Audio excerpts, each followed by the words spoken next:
કેમ છો વિદ્યાર્થી મિત્રો, એક નવા વિડિયો લેક્ચરની અંદર આપ સૌનું સ્વાગત છે। આજે આપણે કરવા જઈ રહ્યા છીએ વિકિરણ અને દ્રવ્યની દ્વૈત પ્રકૃતિ। હવે જે ચેપ્ટર આપણે શરૂ કરીએ છીએ તેમાં હું તમને એનસીઈઆરટી ની લાઇન બાય લાઇન સમજાવીશ। કેમ કે એનસીઈઆરટીની જો આપણે લાઇન બાય લાઇન વસ્તુઓ સમજીશું તો આપણા એમસીક્યુ જે નીટની એક્ઝામમાં અને બોર્ડની એક્ઝામમાં પૂછાય છે તો એ તમારા દરેક એમસીક્યુ સોલ્વ થઈ જશે। અને એક એક લાઇનને આપણે સમજીશું અને આવી તમને આવો કોઈ વિડીયો નહીં મળશે જે તમને એનસીઈઆરટીને લાઇન બાય લાઇન સમજાવશે, બરાબર। તો હવે આપણે એક નવો પ્રયત્ન કરી રહ્યા છીએ એનસીઈઆરટી લાઇન બાય લાઇન। તો જો તમને આ વિડીયો ગમતો હોય અને તમને આ પ્રયાસ મારો સારો લાગશે તો વિડીયો પૂરો થયા પછી તમે આ વિડીયોને લાઈક કરજો, મારા ચેનલને સબસ્ક્રાઈબ કરજો અને વિડીયોને થાય એટલું શેર કરજો અને તમે બોર્ડની તૈયારીમાં લાગી જજો। ચલો તો શરૂઆત કરીએ આપણે પ્રકરણ નંબર 11 વિકિરણ અને દ્રવ્યનો દ્વૈત પ્રકૃતિ। તો સ્ટાર્ટ કરીએ પ્રસ્તાવનાથી। તમારા સામે પ્રસ્તાવના દેખાતી હશે। ચલો તો પ્રસ્તાવનામાં આપણે એક એક લાઇનની ચર્ચા કરીએ। તો શરૂઆત કરીએ આપણે ફર્સ્ટ લાઇનથી। ઇન્ટ્રોડક્શન 11.1 વિદ્યુત ચુંબકત્વ માટે મેક્સવેલના સમીકરણો અને 1887માં વિદ્યુત ચુંબકીય તરંગો ઉત્પન્ન કરવા અને તેમને પરખવા માટે હર્ટ્ઝના પ્રયોગો એ પ્રકાશના તરંગ સ્વરૂપને દ્રઢપણે સાબિત કર્યું હતું। ચલો આ લાઈન તમને અહીંયાથી અહીંયા સુધીની લાઈન શું કહેવા માંગે છે એ તમને સમજાવું છું કે વિદ્યુત ચુંબકીય માટે આપણે મેક્સવેલના સમીકરણો ચેપ્ટર નંબર 8ની અંદર ભણ્યા છે કે મેક્સવેલ નામના જે વૈજ્ઞાનિકે વિદ્યુત ચુંબકીય તરંગ માટેના જે સમીકરણો આપ્યા હતા તેનો આપણે ચેપ્ટર નંબર 8માં અભ્યાસ કર્યો છે। અને વિદ્યુત ચુંબકીય 1887માં વિદ્યુત ચુંબકીય તરંગો ઉત્પન્ન કરવા માટે અને તેમને પરખવા માટે હર્ટ્ઝ નામના વૈજ્ઞાનિકોએ જે પ્રયોગ કર્યા હતા પ્રકાશના તરંગ સ્વરૂપને દ્રઢ સાબિત કરવા માટે, બરાબર છે। તો વિદ્યુત ચુંબકીય તરંગ માટે સાબિત કરવા માટે તો અહીંયા એમસીક્યુ તમને પૂછાઈ શકે કે વિદ્યુત ચુંબકીય તરંગો ઉત્પન્ન કરવા અને તેને પરખવા માટે કયા વૈજ્ઞાનિકે પ્રયોગો કર્યા હતા? તો જવાબ આવશે હર્ટ્ઝ નામના વૈજ્ઞાનિકે વિદ્યુત ચુંબકીય તરંગો ઉત્પન્ન કરવા અને તેને પરખવાના પ્રયોગો કર્યા હતા, બરાબર છે। ચલો હવે આપણે આગળ વધીએ। તો આટલા મુદ્દામાંથી આટલા ક્વેશ્ચન પૂછાઈ શકે। તે જ સમયગાળામાં એટલે કે 1887ના સમયગાળામાં 19મી સદીના અંત વખતે, બરાબર, 87 એટલે 19મી સદીનો અંત આવતો હશે અને અંત વખતે ડિસ્ચાર્જ ટ્યુબમાં નીચા દબાણે, જો ધ્યાનથી સમજો, ડિસ્ચાર્જ ટ્યુબમાં નીચા દબાણે રહેલા વાયુઓમાંથી વિદ્યુત ભાર ઇલેક્ટ્રિક ડિસ્ચાર્જના પ્રયોગોના અવલોકનો ઘણી બધી ઐતિહાસિક શોધખોળ તરફ દોરી ગયા હતા। ચલો આ મુદ્દો આપણને શું કહેવા માંગે તે સમજો કે એક ડિસ્ચાર્જ ટ્યુબ એટલે એક આ પ્રકારની ટ્યુબ આવશે, બરાબર છે। એની અંદર શૂન્ય અવકાશ કરેલું હોય અને એની અંદર વાયુ ભરવામાં આવેલું હોય અને આ વાયુમાંથી વિદ્યુત ભાર પસાર કરવામાં આવે છે।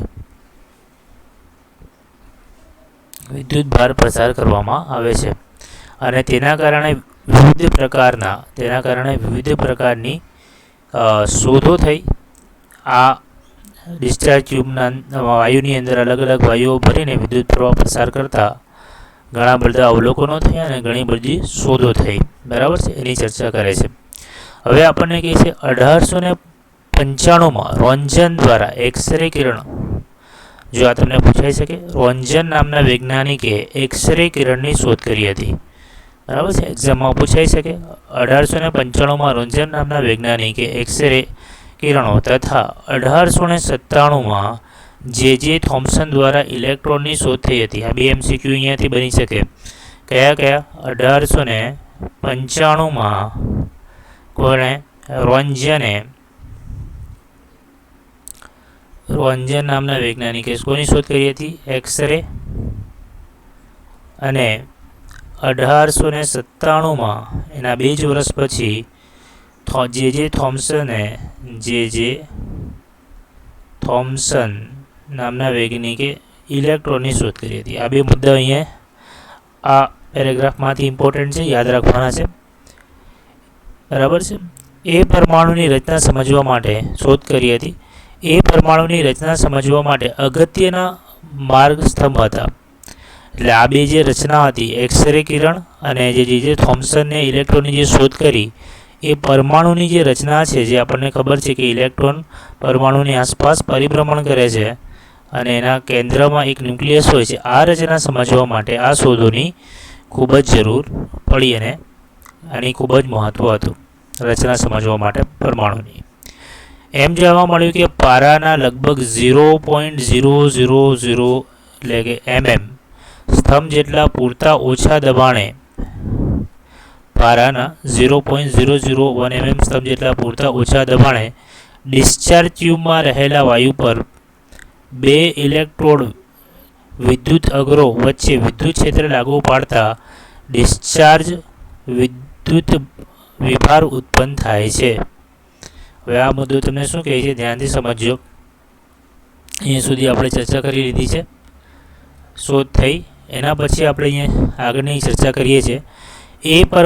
એ પરમાણુ રચના સમજવા માટે અગત્યનો માર્ગ સ્તંભ હતા. અહીંયા સુધી આપણે ચર્ચા કરી. એમાં જાણવા મળ્યું કે પારાના લગભગ 0.001 સ્તંભ જેટલા પૂરતા ઓછા દબાણે એક ડિસ્ચાર્જ ટ્યુબ એટલે કે આ પ્રકારની એક ટ્યુબ હોય, એની અંદર જે દબાણ છે કેટલું રાખવામાં આવે છે? 0.001 પારાનું દબાણ રાખવામાં આવે છે. બરાબર છે. આ દબાણે તમને શું કહે છે? આ દબાણ સ્તંભ જેટલા પૂરતા ઓછા દબાણે ડિસ્ચાર્જ ટ્યુબમાં રહેલા વાયુ પર, આમાં જે વાયુ ભરવામાં આવેલો હોય,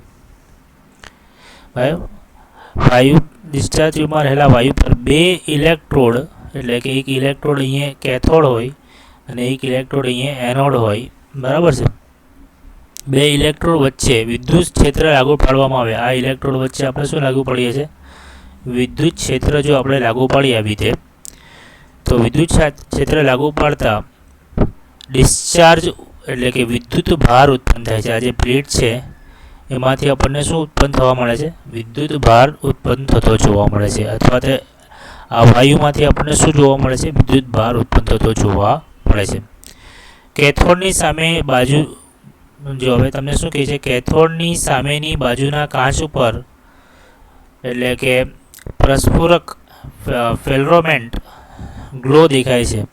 એટલે કે આ જે કેથોડ હોય એની સામેની કાચ પર જો અહીંયા આપણે જો કાચ મૂકીએ, બરાબર, કેથોડની સામે જો એક આપણે કાચ મૂકીએ, એનોડની જગ્યાએ આપણે શું મૂકીએ? અહીંયા કાચ મૂકીએ, તો આની સામે જે આ સપાટી છે એ તમને ગ્લો કરતી દેખાશે, એટલે પ્રકાશિત દેખાશે. ખ્યાલ આવે છે? પ્રકાશનો રંગ કાચના પ્રકાર પર આધાર રાખતો હતો. જેમ કે જે આ કાચ છે એ કાચ પર પ્રકાશનો જે આના કારણે જે ઉત્પન્ન થાય છે વાયુ એટલે કે વિદ્યુત ભાર, એના કારણે જે આ કાચ પર રંગ ઉત્પન્ન થાય છે એ કાચના પ્રકાર પર આધારિત હોય. કેવા પ્રકારનો કાચ જોડેલો છે તેના પર આધારિત હોય છે. હવે શું કહે છે? જેમ કે સોડા કાચ પર પીળાશ પડતો લીલો રંગ હતો, જેમ કે સોડા જે કાચ જે હોય એના પર આપણને કેવા પ્રકારનો રંગ મળે છે? કાચ પર પીળાશ પડતો લીલો રંગ મળે છે. અને આ પ્રસ્ફુરણ એટલે કે ફ્લોરેસન્સ માટે કેથોડ પરથી આવતા વિકિરણનું કારણભૂત માનવામાં આવ્યું હતું. એટલે કે આ જે પ્રકાશ જે ઉત્પન્ન થાય છે અહીંયા, એ પ્રકાશ ઉત્પન્ન થવાનું જે કારણ છે કેથોડ પરથી આવતા વિદ્યુત ભારોને કારણ ગણવામાં આવ્યું. કેથોડ કિરણની શોધ 1870માં વિલિયમ ક્રુકસે કરી હતી. એટલે આ પણ તમારા માટે ઇમ્પોર્ટન્ટ મુદ્દો છે. એટલે કે MCQમાં કદાચ પૂછાય કે 1870માં વિલિયમ્સ ક્રુકસે શાની શોધ કરી હતી? તો કેથોડ કિરણો એટલે કે જે કિરણો કેથોડ ની પ્લેટમાંથી નીકળે છે, જે વિદ્યુત ભારો કેથોડના પ્લેટમાંથી નીકળે છે એને આપણે શું કહીએ છીએ? કેથોડ કિરણો. જેમણે પછીથી 1879માં એટલે 9 વર્ષ પછી એવું સૂચવ્યું કે આ કિરણો ખૂબ જ ઝડપથી ગતિ કરતા ઋણ વિદ્યુત ભારો કણો પ્રવાહનો બનેલો હોય છે. એટલે પછી 9 વર્ષ પછી એમણે કીધું કે આ જે કિરણ નીકળે છે એ કંઈ નથી, એ ઋણ વિદ્યુત ભારિત ઇલેક્ટ્રોન છે. બરાબર છે. બ્રિટિશ ભૌતિકશાસ્ત્રી જે થોમ્સને 1856 થી 1940 સુધી જે જીવેલા આ અધિકૃતિની પુષ્ટિ આપી કે ડિસ્ચાર્જ ટ્યુબ પર પરસ્પર લંબરૂપે વિદ્યુત અને ચુંબકીય ક્ષેત્રો લાગુ પાડીને વિદ્યુત એટલે કે આના ઉપર આપણે એક વિદ્યુત ક્ષેત્ર લંબરૂપે આ ડિસ્ચાર્જ ટ્યુબ પર અહીંયા પ્લસ પ્લેટ આપીએ અને અહીંયા માઇનસ આપીએ, અથવા અહીંયા મેગ્નેટનો N ધ્રુવ આપીએ અને અહીંયા મેગ્નેટનો S ધ્રુવ આપીએ. બે અલગ અલગ ધ્રુવ આવી રીતે વિદ્યુત અને ચુંબકીય ક્ષેત્ર લાગુ પાડીએ આપણે આવી રીતે. તો શું થાય? જે થોમ્સનના પ્રમાણે જે થોમ્સનના પ્રથમ અહીંયા લંબરૂપે વિદ્યુત ચુંબકીય ક્ષેત્ર લાગુ પાડીને જે સૌપ્રથમ આ કેથોડ કિરણોની ઝડપ અને વિશિષ્ટ વિદ્યુત ભાર E/mનો પ્રયોગના મૂલ્ય મેળવ્યા હતા. એમણે શું કર્યું કે અહીંયાથી જે કેથોડ કિરણ પસાર થાય છે એમને વિદ્યુત સ્થિતિમાનની વચ્ચે પસાર કર્યું અને ચુંબકીય ક્ષેત્રની વચ્ચે પસાર કર્યું, અને એના પરથી એમણે વિદ્યુત ભાર અને તેના દળનો શું કર્યો? ગુણોત્તર મેળવો. આ વિદ્યુત ભાર અને દળના ગુણોત્તરને આપણે શું કહીએ છીએ? વિદ્યુત ભાર અને દ્રવ્યમાનનો ગુણોત્તર છે, એને આપણે કહીએ છીએ વિશિષ્ટ વિદ્યુત ભાર ઝડપ, અને આને કહેવામાં આવે છે વિશિષ્ટ. જો તમને એમ પૂછે કે કોઈ પણ ધાતુનો વિશિષ્ટ વિદ્યુત ભાર જણાવો, તો એનો વિદ્યુત ભાર ને એના દર વડે આપણે જો ભાગી નાખીએ તો આપણને શું મળે? વિશિષ્ટ વિદ્યુત ભાર મળે. બરાબર છે? અહીંયા સુધી ખબર પડે છે? ચલો આગળ જોઈએ આપણે, અને તેના મૂલ્ય મળે તેઓ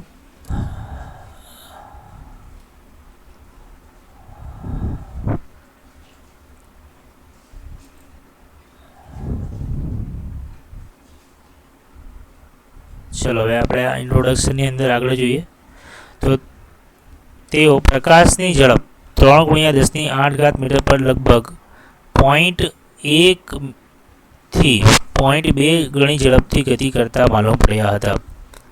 એટલે જે પ્રકાશની જે ઝડપ હતી એમાં જો 0.1 ગુણ્યા આપણે કરીએ એટલે 3 × 10⁸ અથવા 0.2 ગુણ્યા 3 × 10⁸ આટલા ઝડપથી કેથોડમાંથી જે નીકળતા હતા તે કિરણોની ઝડપ આટલી હતી. હાલમાં E/mનું સ્વીકારેલું મૂલ્ય, E/mનું જે આપણે ચર્ચા કરી વિશિષ્ટ વિદ્યુત ભાર, એનું જે સ્વીકારેલું મૂલ્ય છે E/m એ 1.76 × 10⁻11 કેલેરી પર કેજી છે. કેલેરી પર શું છે? કેજી છે. ખ્યાલ આવે છે અહીં સુધી? E/mનું મૂલ્ય આટલું સ્વીકાર. આ ઉપરાંત E/mનું મૂલ્ય કેથોડ ઉત્સર્જક માટે ઉપયોગમાં લેવાયેલું દ્રવ્ય ધાતુના પ્રકાર કે ડિસ્ચાર્જ ટ્યુબમાં રાખેલા વાયુ પર આધાર રાખતું ન હોવાનું માલુમ પડ્યું. એટલે બીજી તમને એક મુદ્દો આપે છે, એ મુદ્દો પણ ધ્યાનથી સમજજો. આ ઉપરાંત E/mનું મૂલ્ય, E/m એટલે વિશિષ્ટ વિદ્યુત ભારનું મૂલ્ય કોના પર લાગુ પડતું ન હતું? આ ઉપરાંત E/eનું મૂલ્ય કેથોડ માટે ઉપયોગમાં લેવાયેલું દ્રવ્યના છેદમાં ધાતુના પ્રકાર કે ડિસ્ચાર્જ ટ્યુબમાં દ્રવ્યના પ્રકાર. પછી બીજું દ્રવ્યના પ્રકાર કે ડિસ્ચાર્જ ટ્યુબમાં રાખેલ વાયુ, એટલે કે ડિસ્ચાર્જ ટ્યુબમાં જે વાયુ રાખેલું છે તે ડિસ્ચાર્જ ટ્યુબમાં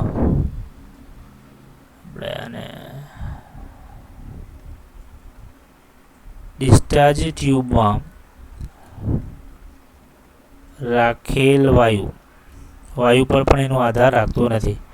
ડિસ્ચાર્જ ટ્યુબમાં રાખેલ વાયુ પર આધાર રાખતું ન હોય એવું માલુમ પડ્યું. બરાબર છે? ખબર પડી તમને?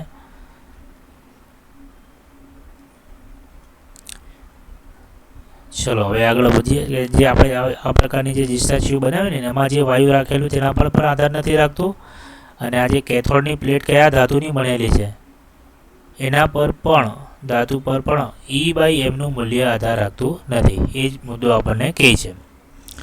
હવે આગળ જોઈએ, એની મૂલ્ય તમને યાદ રાખવાનું છે 1.6 × 10⁻11 કેલરી પર કેજી.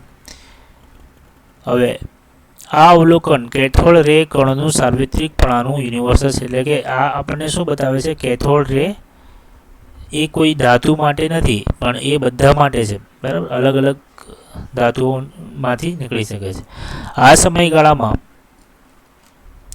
ચલો હવે આગળ જોઈએ, આ જ સમયગાળામાં 1887માં એવું જાણવા મળ્યું કે કેટલીક ધાતુઓ પર અલ્ટ્રાવાયોલેટ પ્રકાશ આપાત કરતાં ઓછી ઝડપ ધરાવતા ઋણ વિદ્યુત ભારોના કણોનું ઉત્સર્જન થાય છે. હવે આપણા ચેપ્ટરનું અહીંયાથી શરૂઆત થાય છે, જે આપણા ચેપ્ટરમાં ખાસ કામની વસ્તુ છે. તો આ સમયગાળા દરમિયાન, એટલે કે 1887 સમયગાળા દરમિયાન અલ્ટ્રાવાયોલેટ પ્રકાશ આપાત કરતા, એટલે કે કોઈ ધાતુની પ્લેટ છે, આ સમજો આ ધાતુની પ્લેટ છે, આ ધાતુની પ્લેટ પર જ્યારે અલ્ટ્રાવાયોલેટ કિરણ આપાત કરવામાં આવે, એટલે સૂર્યપ્રકાશ આપાત કરવામાં આવે, તો અલ્ટ્રાવાયોલેટ કિરણ આપાત કરવામાં આવે તો ઓછી ઝડપ ધરાવતા ઋણ વિદ્યુત ભાર ઉત્સર્જિત થાય છે. એટલે આ જે ધાતુની પ્લેટ છે એમાંથી ઋણ વિદ્યુત ભાર ધરાવતા ઇલેક્ટ્રોન, જેની ઝડપ કેવી હોય છે, ઓછી, એવા ઉત્સર્જિત થાય છે, એવું માલુમ એ જ સમયગાળામાં પડ્યું. આ ઉપરાંત કેટલીક ધાતુઓને ઊંચા તાપમાને ગરમ કરતા તે ઋણ વિદ્યુત ભારિત કણોનું ઉત્સર્જન કરતી હોવાનું માલુમ. પહેલું શું કેવી રીતે ખબર પડી કે જ્યારે કોઈ ધાતુ પર અલ્ટ્રાવાયોલેટ કિરણ પ્રકાશ આપાત કરવામાં આવે છે ત્યારે એના પર ઇલેક્ટ્રોન ઉત્સર્જિત થાય છે. બીજું એવું માલુમ પડ્યું કે જ્યારે કોઈ ધાતુને ગરમ કરવામાં આવે, શું આવે, ગરમ, જ્યારે કોઈ ધાતુને ગરમ કરો તો પણ એમાંથી ઇલેક્ટ્રોન ઉત્સર્જિત થતા હતા, બરાબર છે, હોવાનું માલુમ પડ્યું. આ કણો માટે E/mનું મૂલ્ય કેથોડ રે કિરણ જેટલું જ જાણવા મળ્યું કે આ જે કિરણ ઉત્પન્ન થાય છે એનું જે દળ અને એની વિદ્યુત ભારનો જો ગુણોત્તર, એટલે વિશિષ્ટ વિદ્યુત ભારની જો ગણતરી કરી, આ જે કિરણ જે નીકળતા હતા એની વિશિષ્ટ વિદ્યુત ભારની જો ગણતરી કરી તો એ કોના જેટલું માલુમ પડ્યું, કેથોડ જેટલું, બરાબર છે. આ બધા અવલોકનોને પ્રસ્થાપિત કર્યું કે આ બધા જ કણો ભલે તે જુદી જુદી રીતે ઉત્પન્ન થાય છે, એક સમાન પ્રકૃતિ ધરાવે છે. જો આ બધા જે કણો, આ અહીંયા ધાતુને અલ્ટ્રાવાયોલેટથી ઉત્પન્ન થાય કે ગરમ કરવાથી ઉત્પન્ન થાય, પરંતુ આ બધા જે કિરણો જે ઉત્પન્ન થાય છે એ અલગ અલગ મેથડથી ઉત્પન્ન થાય છે, પરંતુ જે કિરણ છે તે એક સમાન છે, એ કેથોડ રે જ છે, ખ્યાલ આવે છે. આ બધા અવલોકનો પ્રસ્તાવ્ય, આ બધા જ કણો ભલે જુદી જુદી રીતે ઉત્પન્ન થાય છે પણ એક સમાન પ્રકૃતિ ધરાવે છે, જેમને 1897માં જે થોમ્સને ઇલેક્ટ્રોન એવું નામ આપ્યું. ધ્યાન આપજો ધ્યાનથી કે જે આ અહીંયાથી ઋણ વિદ્યુત ભાર કણો ઉત્સર્જિત થતા હતા પ્રયોગમાં, એણે જે થોમ્સનને 1897માં ઇલેક્ટ્રોન નામ આપ્યું. આ રીતે ઇલેક્ટ્રોનની શોધ થઈ અને દર્શાવ્યું કે તેઓ દ્રવ્યોનો મૂળભૂત સાર્વત્રિક ઘટક છે, બરાબર છે. એમને તે શું દર્શાવ્યું, દ્રવ્યોનો તે મૂળભૂત સાર્વત્રિક ઘટક છે. વાયુઓ વડે વિદ્યુત વહનના સૈદ્ધાંતિક અને પ્રાયોગિક નિરીક્ષકો દ્વારા ઇલેક્ટ્રોન યુગની પ્રવક્તા શોધ કરવા બદલે 1906માં ભૌતિક વિજ્ઞાન માટેનું નોબેલ પુરસ્કારિત એનાયત થયું. એટલે એમને આ ઇલેક્ટ્રોનની શોધ કરવા માટે 1906માં નોબેલ પુરસ્કાર, કે જે વર્લ્ડનો સૌથી વધારે મોટો પુરસ્કાર ગણાય, કોઈપણ ભૌતિક વૈજ્ઞાનિક અથવા કોઈપણ વૈજ્ઞાનિકને મળવાપાત્ર સૌથી હાઈએસ્ટ એવોર્ડ જો હોય તે નોબેલ પુરસ્કાર છે. ભારતમાંથી માત્ર એક જ વૈજ્ઞાનિકને નોબેલ પુરસ્કાર મળેલ છે. હવે તમારે એનું નામ શોધવાનું છે, બરાબર છે, એ તમે શોધજો, બરાબર. 1906માં અમને નોબેલ પુરસ્કાર મળેલો. ચલો હવે આગળ વધીએ. 1913માં અમેરિકન ભૌતિકશાસ્ત્રી R.K. મિલિકેને ઇલેક્ટ્રોનનો વિદ્યુતભાર ચોક્કસ રીતે માપવા માટે નવો જ એક તેલના બુંદ ડ્રોપનો પ્રયોગ કર્યો હતો, બરાબર. મિલિકેને એક તેલના બુંદનો પ્રયોગ કર્યો હતો. એ પ્રયોગ જો તમારે ડિટેલમાં સમજવું હોય તો તમે યુટ્યુબની અંદર જઈને સર્ચ મારી શકો છો કે બુંદનો જે પ્રયોગ છે મિલિકનનો, R.A. મિલિકન એક્સપેરિમેન્ટ, બરાબર છે. એ જો તમે સર્ચ મારશો તો તમને દેખાશે. એ આપણે ડિટેલમાં ભણવાના અત્યારે નથી, તો તમે ગૂગલમાં જઈને સર્ચ કરજો R.A. મિલિકન ઓઇલ ડ્રોપ એક્સપેરિમેન્ટ, તો તમને મળી જશે, જો તમારા પાસે સમય વધારે હશે ત્યારે તો તમે સર્ચ કરીને જોજો, નહીં હોય તો તમે ડાયરેક્ટ આમાં વાંચતા જજો. જેમને જણાવવા મળ્યું કે તેલના ટીપા ઉપર વિદ્યુતભાર હંમેશા પ્રાથમિક વિદ્યુતભાર. આ પ્રયોગ દ્વારા એમણે શું સાબિત કર્યું? તેલના ટીપા પર જે વિદ્યુતભાર છે તે 1.602 × 10⁻19ના ગુણાંક સ્વરૂપમાં હોય છે. બરાબર, 19 કુલમના ગુણાંક સ્વરૂપમાં હોય છે. આ મિલિકનના પ્રયોગે સ્થાપિત કર્યું કે વિદ્યુતભાર ક્વોન્ટાઇઝ્ડ એટલે ક્વોન્ટેમીકરણ હોય છે, જે ચેપ્ટર નંબર 1માં આપણે ભણી ગયા, Q = N × E. બરાબર છે. કોઈપણ વિદ્યુતભાર ઇલેક્ટ્રોનના વિદ્યુતભારના ગુણાંક સ્વરૂપમાં હોય છે. આ કોણે શોધ કરેલી? R.A. મિલિકને શોધ કરેલી. બરાબર છે. અને વિદ્યુતભાર E અને વિશિષ્ટ વિદ્યુતભાર E/m ના મૂલ્ય પરથી ઇલેક્ટ્રોનનું દ્રવ્યમાન શોધી શકાય છે. એટલે E/m પરથી આપણે શું શોધી શકીએ છીએ? ઇલેક્ટ્રોનનું દળ શોધી શકીએ છે. બરાબર છે. અહીંયા સુધી ખ્યાલ આવે છે? ચલો હવે આપણે આગળ જઈએ. અહીંયા સુધી તમને બધાને એકદમ ક્લિયર થઈ ગયું હશે. અહીંયા ઇન્ટ્રોડક્શન આપણું પૂરું થાય છે. બરાબર છે. હવે આના પછી